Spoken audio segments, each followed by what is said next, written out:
is Reb Livingston. Hi, I'm Reb Livingston. Hi, Reb. A few things. I'm one of the editors of the Bedside Guide.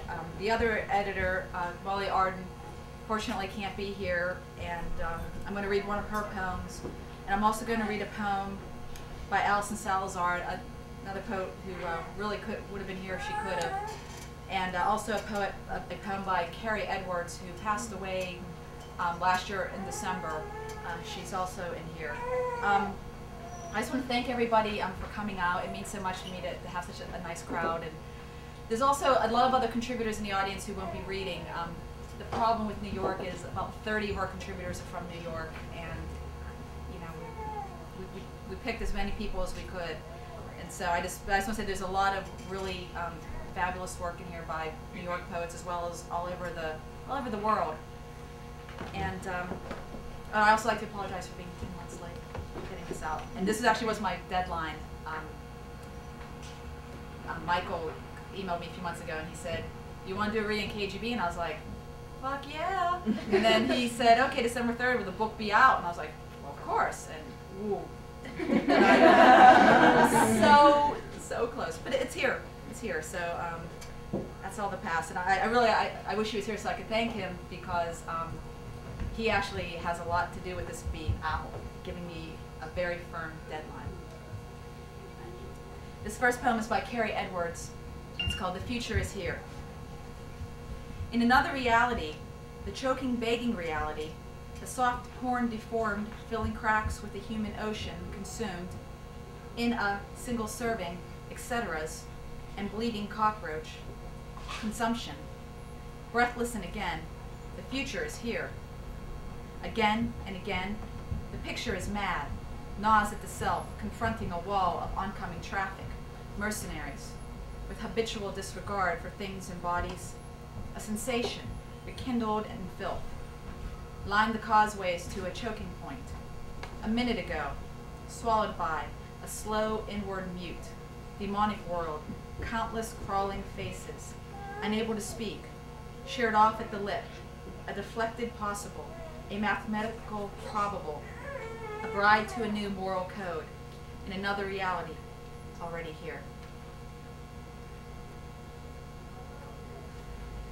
And this is a poem by my co-editor Molly, who really wanted to be here, but she couldn't.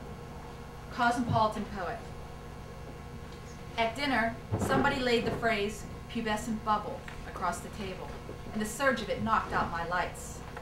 Now in the dark, I paint landscapes in Prussian blue, and my brushes are Dr. Q-tips. I wondered how Penelope managed all those years alone in Ithaca. I could hear my aunt snore like a goat in the next room. I'm tired even thinking about next Saturday's tea party and baby shower. How did I get taken in by all of this? I feel like I'm already late. And Allyson Salazar, Pink Taco. I love Mexican. Someone's mother. I'm someone's mother, don't think that. From my perch on the Silkwood dock, I watch your preparations. Towel, water, then keys, and shoes buried in a bush. Before slipping into the body of your cunt-shaped kayak, paddle tips tear the young water stroking your way forward. I don't know your history, but it's clear you're experienced, as if this kayak vagina might have birthed you. Bobbing on the surface, smiling wide and open, turned into the wind. If I slapped your ass as you glide past, it's to confirm your perfect entrance at a far shore. And the last one is actually going to be mine, me. Mine, common concubine. Mine, common concubine misexplains pain, for I misremember his printed face for ease in translation. My uncommon concubine looks a wince and in need of gesture all his own. My uncommon concubine piles haphazardly, piles nickel-plated steel, piles words in occasional lumps and gusts, and he's a bit more difficult than the average concubine, and I could cure him of all stiffness if only he read my words. My uncommon concubine is my pupil and instructor and holds my door and sends me his bills. My uncommon concubine is not my gigolo. I have no say over his undergarments. I say, you're not finished, keep at it. I say, how about another? How about you be quiet? How about you run to the store for strawberries?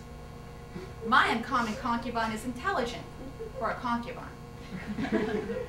I never discuss my love for my uncommon concubine. I have much love for my uncommon concubine. Question to uncommon concubine. Is it desire or disdain you hide with silence? Statement to uncommon concubine. You're my uncommon concubine and you're intact, and I could cure you of all your sex doll status with knitting needles and Christmas cotton.